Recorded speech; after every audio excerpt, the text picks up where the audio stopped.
En novembre, 2025 Omega a présenté une refonte de la Planet Ocean 600 mètres avec la plus grande série de changements apportés au modèle depuis son lancement en 2005.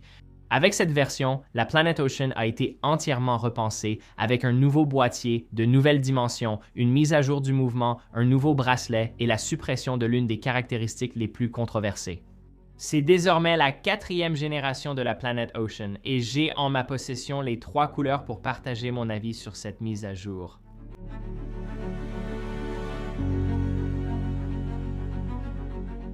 La collection de montres de plongée Seamaster a toujours été riche en options. Il y a l'ADN patrimonial de la Seamaster 300. Ensuite, il y a la très populaire Diver 300 mètres avec sa valve à hélium et son cadran à vagues qui est devenue une icône de la pop culture. Et puis, il y a la Planet Ocean, sortie en 2005. Et elle s'est rapidement imposée comme la déclinaison moderne de la formule des montres de plongée d'Omega au 21e siècle, conçue pour un usage professionnel avec une excellente résistance à l'eau et un caractère visuel distinctif. La première génération de la Planet Ocean utilisait le calibre 2500 d'Omega, un mouvement de base dérivé de l'ETA 2892 modifié avec l'échappement coaxial. Ce qui a vraiment propulsé la Planet Ocean au centre des discussions parmi les collectionneurs, c'est son statut de montre la plus emblématique portée par Daniel Craig dans Casino Royale en 2006. Le film mettait en scène un James Bond sérieux, renouvelé et robuste, abandonnant le ton kitsch de certains films précédents. À bien des égards, la Planet Ocean était la montre idéale du catalogue à mettre en avant. Et les générations suivantes, lancées en 2011 et 2016, ont vu l'arrivée de mouvements maison raffinés, de retouches stylistiques et surtout de dimensions de boîtier surdimensionnées, la hauteur du boîtier de la dernière génération atteignant plus de 16 mm. De nombreuses déclinaisons de la Planet Ocean proposent des modèles chronographes, GMT, montres à heure universelle et des boîtiers en titane ou céramique colorée. La 4e génération adopte cependant une approche inédite pour réinventer la collection. La collection est disponible en 3 couleurs principales en acier inoxydable avec des lunettes en céramique noire, bleue ou orange et des détails subtils qui distinguent chaque couleur. Ainsi, l'Omega Planet Ocean n'était pas seulement l'une des montres les plus importantes de 2025 pour Omega, mais aussi pour l'ensemble de l'industrie lorsqu'on considère le genre des montres de plongée.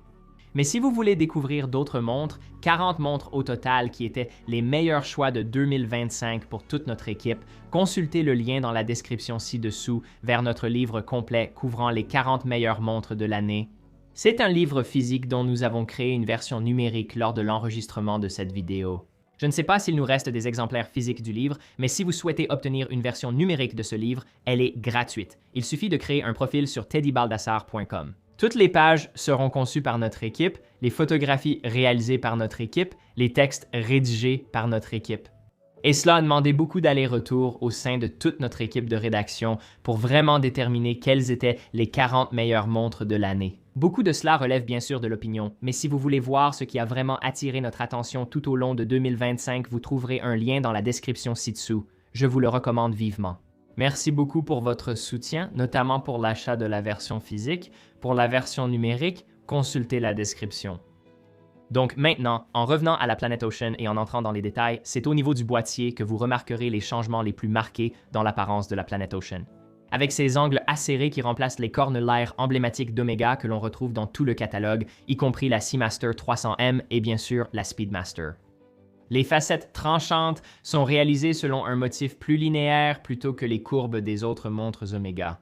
Ce style fait référence à la Seamaster 120 Tenno Case des années 1970, surnommée la Baby Ploprof, avec un aspect intégré qui a également influencé le bracelet de la nouvelle Planet Ocean, mais nous y reviendrons plus tard.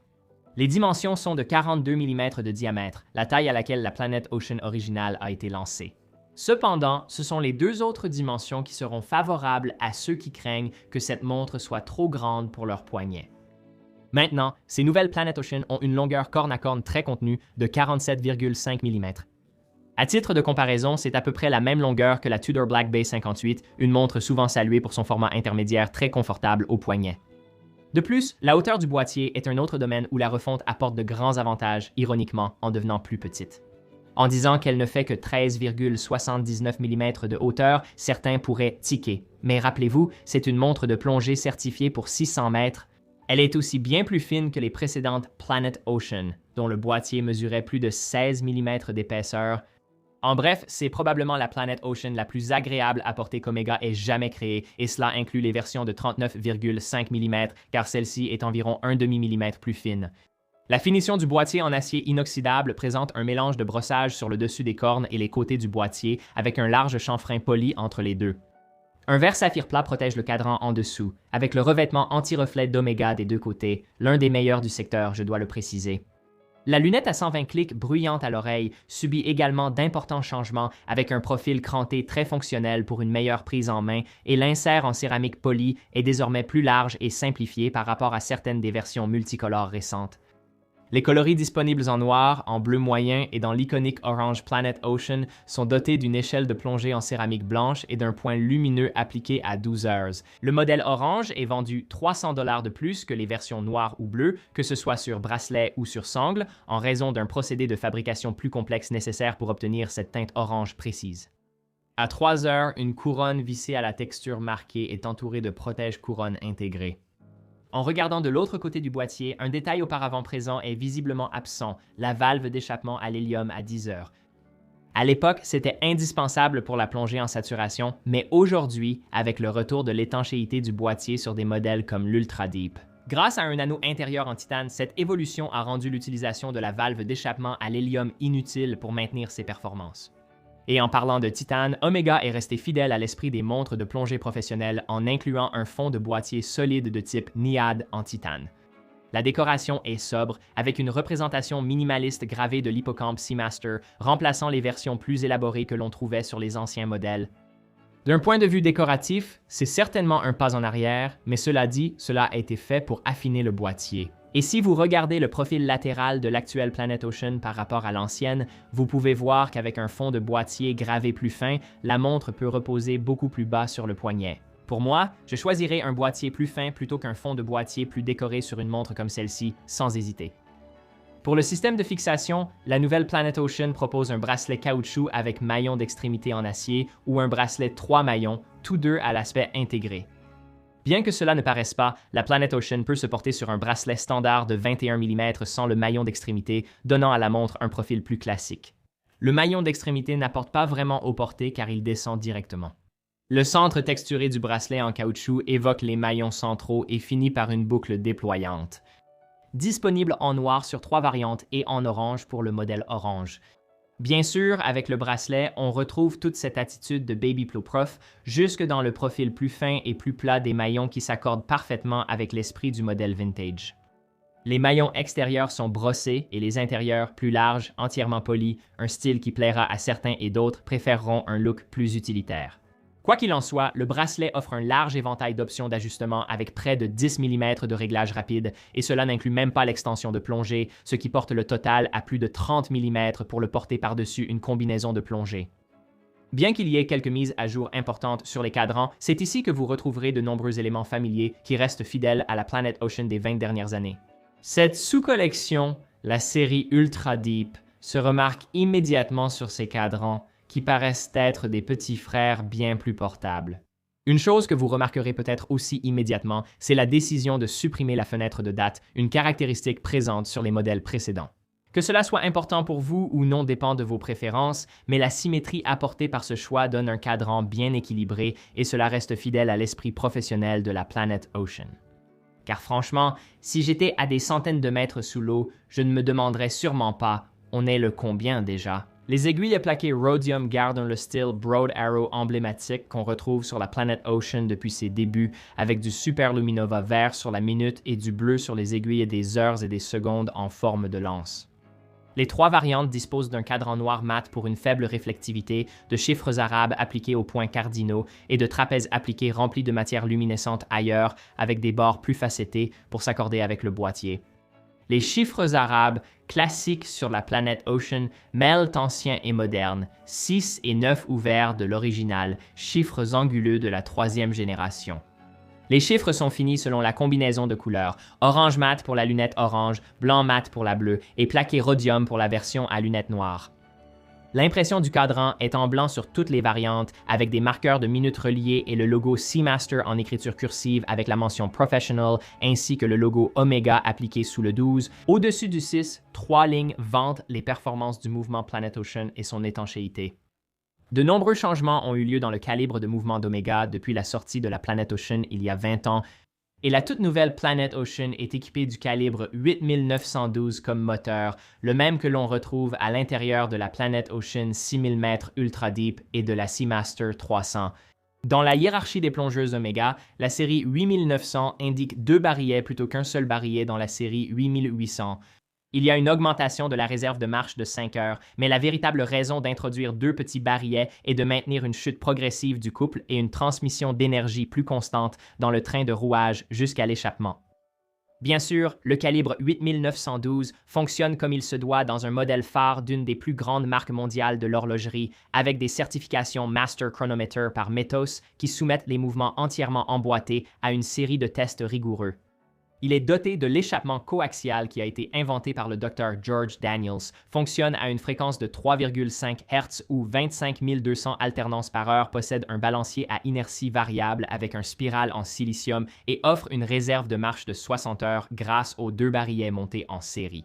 Outre son excellente chronométrie de 0 à plus 5 secondes par jour, le calibre 8912 offre une résistance magnétique élevée de 15 000 Gauss, une fierté pour de nombreux mouvements modernes d'Omega.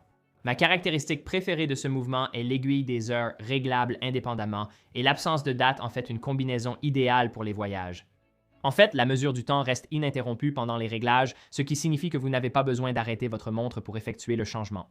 Il suffit de dévisser la couronne, la tirer en deuxième position et régler l'aiguille des heures locales dans les 2 sens. Excellent détail.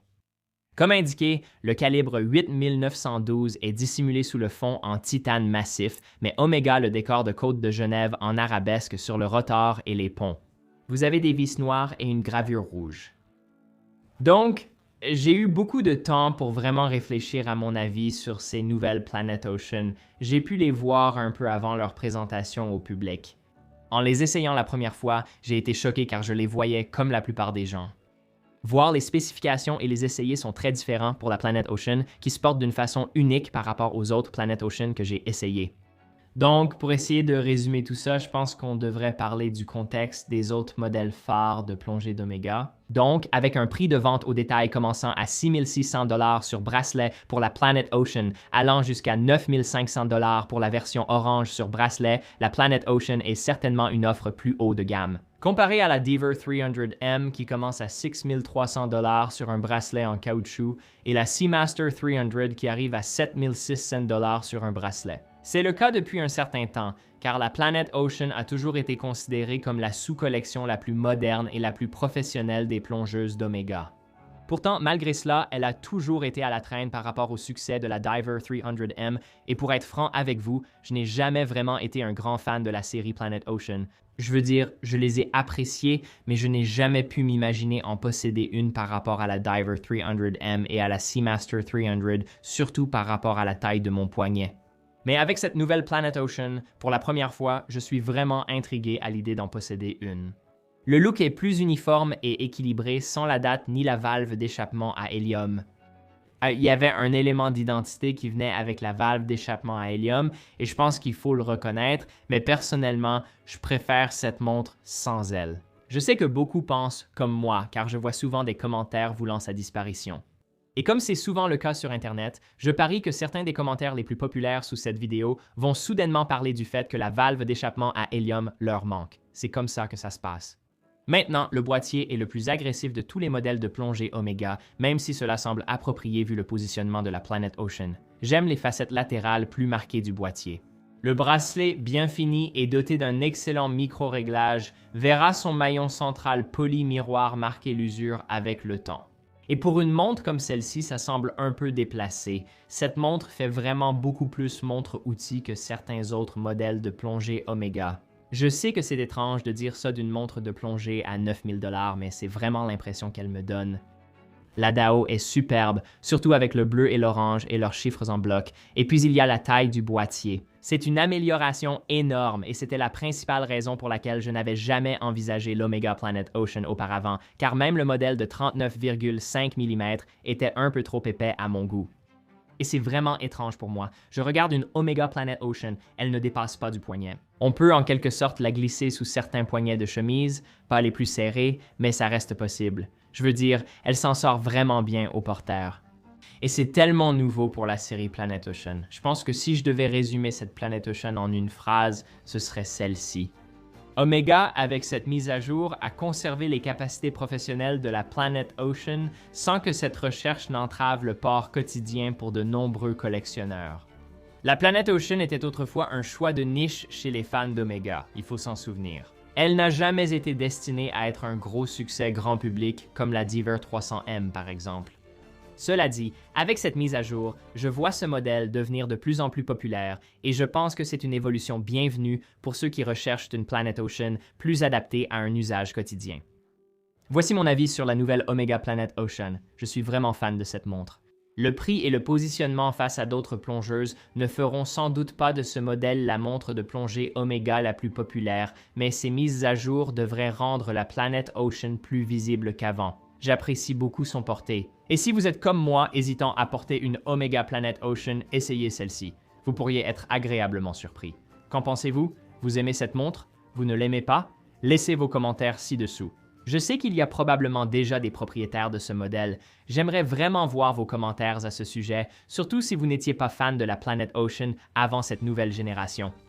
Si vous avez apprécié cette vidéo, merci de mettre un pouce bleu, de vous abonner et d'activer la cloche. Je vous en remercie vraiment. Consultez aussi teddybaldassar.com, revendeur agréé pour plus de 35 marques, y compris Omega. Chaque achat sur notre site bénéficie d'une expédition rapide, d'un service client dédié et d'une garantie constructeur complète pour tous les produits que nous proposons.